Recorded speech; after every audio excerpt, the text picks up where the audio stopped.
Eagle Telugu film review by allrounder star Ballem Venumadhav. సినిమా నిడివి వచ్చేసి 158 నిమిషాల 37 సెకండ్లు యూఏ సర్టిఫికేట్, అంటే 2 గంటల 38 నిమిషాల 37 సెకండ్ల నిడివితో ఈ సినిమా వచ్చింది. మాస్ మహారాజాగా పేరుగాంచినటువంటి రవితేజ హీరోగా నటించినటువంటి ఈ సినిమాలో అనుపమ పరమేశ్వరన్ హీరోయిన్ నటించింది. అంటే వాళ్ళిద్దరు కాంబినేషన్ కాకపోయినా సినిమాకు ప్రధాన పాత్ర ఆమె. మరి రవితేజ పక్కన ఎవరు చేశారు? కావ్య తాపర్ రచన పాత్రలో రాణించింది. ఇక ఈగల్గా మరియు సహదేవులుగా రవితేజ నటించాడు. ఈ సినిమాకి హిందీ వర్షన్ పేరు సహదేవ్ అని పెట్టారు. సో ఇది పాన్ ఇండియా ఫిలిం. ఇది చాలా భారీగా తీసినారు ఈ సినిమాని. ఈ సినిమాకి కో ప్రొడ్యూసర్ వివేక్ కోచిపుట్ల కాగా ఎగ్జిక్యూటివ్ ప్రొడ్యూసర్ సుజిత్ కుమార్ కొల్లి, తర్వాత కర్మ్ చావ్లా సినిమాటోగ్రఫరు, తర్వాత ఆయనతో పాటు ఇంకొక సినిమాటోగ్రఫర్తో పాటు కార్తీక్ ఘట్టం నేను కూడా ఈ సినిమాలో మరి సినిమాటోగ్రఫర్గా కూడా పనిచేయడం జరిగింది. అట్లాగే ఎడిటింగ్ కూడా ఆయనే చేశాడు, అట్లాగే డైరెక్షన్ ఆయనే చేశాడు. రైటింగ్లో కూడా కథనాల్లో కూడా ఆయన పాలు పంచుకున్నాడు. కథ ఆయన పేరు పడింది, మళ్ళీ మాటలు కథనం అంది ఒక దగ్గర, తర్వాత ఇంకా 2-3 డిపార్ట్మెంట్స్లో ఆయన పేరు వేసుకున్నాడు. TG Vishwaprasad people media factory పతాకం మీద ఈ సినిమాని తీయడం జరిగింది. ఈ సినిమాకి మరో రైటర్ మణిబాబు కరణం, దౌజాద్ అనే అతను మ్యూజిషియన్గా పనిచేసినటువంటి ఈ సినిమాలో నవదీప్ ఒక కీలకమైన పాత్రను, అవసరాల శ్రీనివాస్ ఇంకొక ఇంపార్టెంట్ పాత్రను, తర్వాత వినయ్ మరొక పాత్రను పోషించడం జరిగింది. అయితే ఇందులో ఒక ఫ్రేమ్లో 4 కనబడతారు. 4 హీరోలు కావడం విశేషం. అంటే రవితేజ, అవసరాల శ్రీనివాసు, నవదీప్, అట్లాగే వినయ్. వీళ్ళతో పాటు ఆ సన్నివేశంలో కనబడే ఇంకొక అతను కూడా, మొత్తం 5 కూడా ఈ సినిమాల్లో కథానాయకులుగా నటించిన వాళ్ళే. అదొక విశేషం ఈ సినిమాలో. అంటే ఆల్మోస్ట్ హీరో చేసిన వాళ్ళు రిటైర్ అయిన వాళ్ళగా చెప్పుకోవాలి. చందమామ సినిమాలో నవదీప్ హీరో అని మనకు తెలుసు, రవితేజ మాస్ మహారాజ్ ఆయన మనకు తెలుసు, అవసరాల శ్రీనివాస్ హీరో అని మనకు తెలుసు, వినయ్ హీరో అని తెలుసు. సో వీళ్ళతో పాటు ఇంకొక వ్యక్తి కూడా, ఇంకా మాట్లాడితే శ్రీనివాస్ రెడ్డి కూడా హీరోగా చేశాడు. మరి వీళ్ళందరూ కూడా హీరోలుగా చేసిన వాళ్ళే. సో ఇట్లా హీరోల కాంబినేషన్లో ఉన్నటువంటి సినిమా ఈగల్. ఈగల్ మీద ఒక జోక్ ఉంది.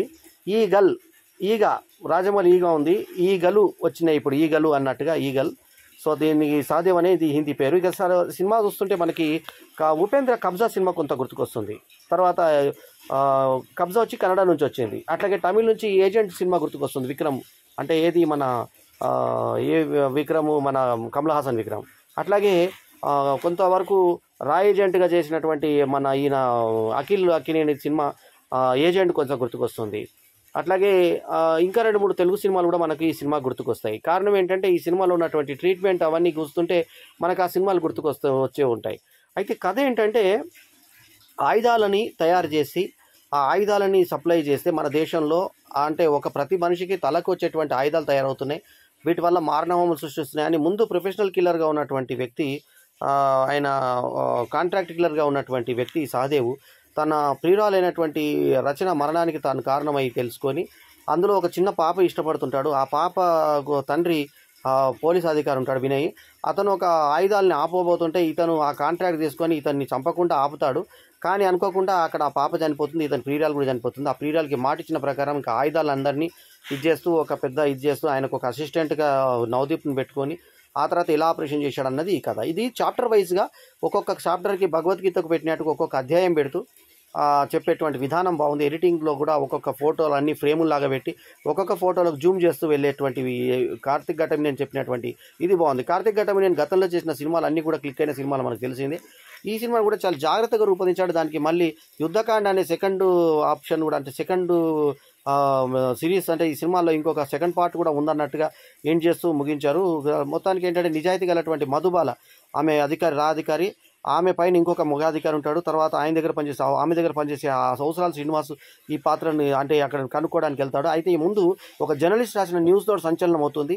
దూది కోసం పత్తి వ్యాపారులకు హెల్ప్ చేసేటువంటి ఒక అతను దేవుడిగా నిలుస్తాడు వాళ్ళకి. ఆ దేవుడు ఎవరో కనుక్కోవడానికి ఈగల్ దగ్గరికి వస్తాడు. ఈగల్ ఆయనే సహదేవ్ అనే తర్వాత తెలుసుకుంటుంది. ఆమె పరిశోధనలో శ్రీనివాస్ రెడ్డి దగ్గర నుంచి ఒక పోలీస్ దగ్గర నుంచి అందరినీ కనుక్కుంటూ ఆమె ఎలా వెళ్ళింది, ఆ తర్వాత ఆమె ప్రయాణంలో అందరూ ఏ రకంగా సహకరించారు, ఆ తర్వాత ఆయన గురించి గొప్పతనాలు ఏం తెలుసుకుంది, అసలు అంతకు కరెక్ట్గానే అంత కూడా అనుకున్న అతను ఆ తర్వాత దేవుడిగా ఎలా నిలబడ్డాడు, అసలు ఏం చేశాడు, ఆయన అంతకు తప్పు చేసిన తర్వాత ఏ రకంగా సరిదిద్దుకున్నాడు అన్నది సినిమా కథ.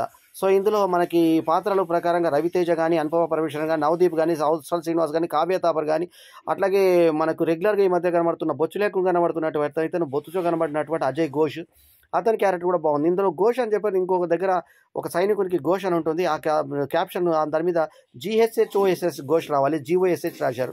అదొక స్పెల్లింగ్ మిస్టేక్. ఇక మిగతా అన్ని కూడా క్యాప్షన్స్ ఇస్తూ ఇంట్రెస్టింగ్ సీన్లు తీస్తూ వెళ్తారు. అయితే ఇక్కడ రొమాన్స్ కానీ సెక్స్ కానీ ఎక్కడ లేకుండా నీట్గా చేసినటువంటి సినిమాలు, ఎక్కడ కూడా పాటటువంటి ఈవెన్ క్లబ్ డ్యాన్స్ కూడా లేకుండా ఆ డ్యాన్స్ చేసేది కూడా హీరోనే అన్నట్టుగా చూపించారు.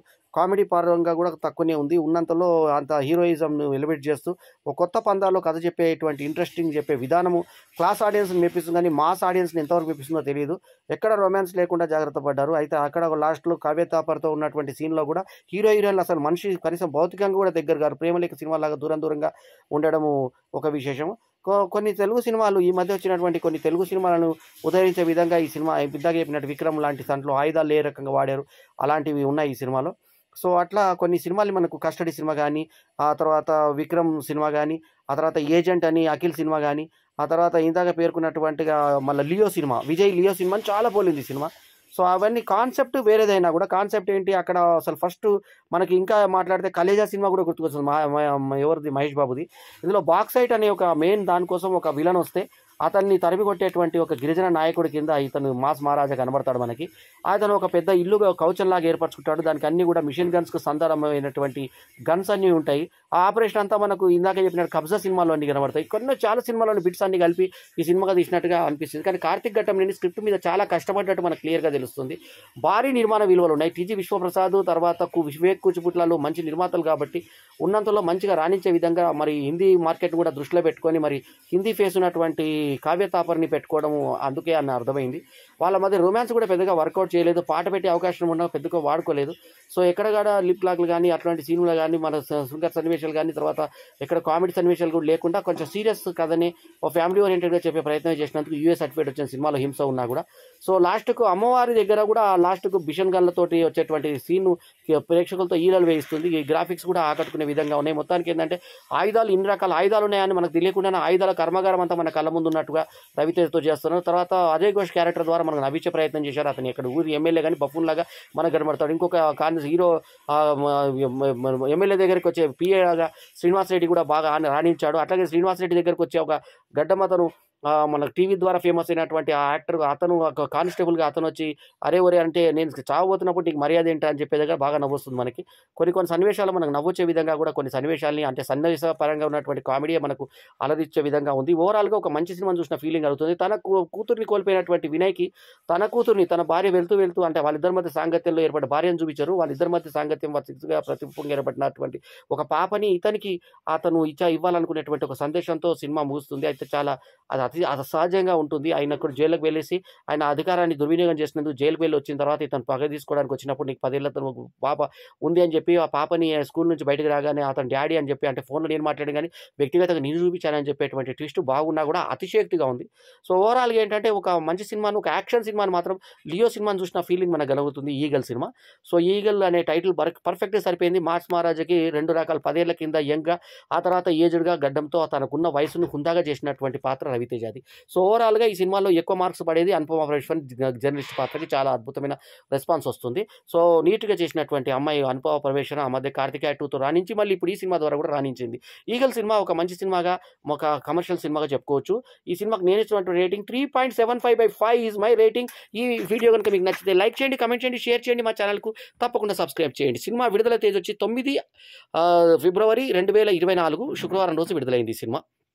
సో ఆ మధ్య సంక్రాంతి రేస్లో వచ్చి మరి ఆ సినిమాల మధ్య సైంధవు, ఆ తర్వాత నా సామిరంగా, తర్వాత హనుమాను, ఆ తర్వాత మన గుంటూరు కారం, హైలీ ఇన్ఫ్లేమబుల్ ఈ 4 సినిమాల మధ్య మళ్ళీ డబ్బింగ్ సినిమా మెరీ క్రిస్మస్ మధ్య 5 సినిమాల మధ్య నలగకుండా సపరేట్గా వస్తూ మరి చాంబర్ని కూడా రిక్వెస్ట్ చేసి సోలోగా రావాలనుకున్నా కూడా డబ్బింగ్ రజనీకాంత్ డబ్బింగ్ సినిమా అక్కడ పక్కన ఉన్నా కూడా ఆ తర్వాత యాత్ర 2 అనే ఒక పొలిటికల్ సినిమా ఉన్నా కూడా ఏమాత్రం లాల్ సలాం ఒక దిక్కు యాత్ర 2 ఉన్నా కూడా సోలో సినిమాగా తెలుగు సినిమాగా మాత్రం ఇది ఒక్కటే వచ్చింది కాబట్టి ఈగల్కి న్యాయం చేయాలని ఎక్కువ థియేటర్స్ ఇవ్వడం జరిగింది. మరి ఈ యాక్షన్ సినిమా ఎంతవరకు రాణిస్తుందనేది చూడాలి. సో ఇది నా రివ్యూ. మీకు నచ్చితే నా రివ్యూ నచ్చితే మీ అందరికి షేర్ చేస్తారని చెప్పి మరీ కోరుకుంటూ పరిశ్రమ ఎప్పుడు బాగుండాలని కోరుకుంటూ ఎల్లప్పుడూ మీ ఆదరణ ఆశించే మీ ఆల్రౌండర్ స్టార్ బల్యం వేణుమాధవ్. నమస్తే, జై హింద్.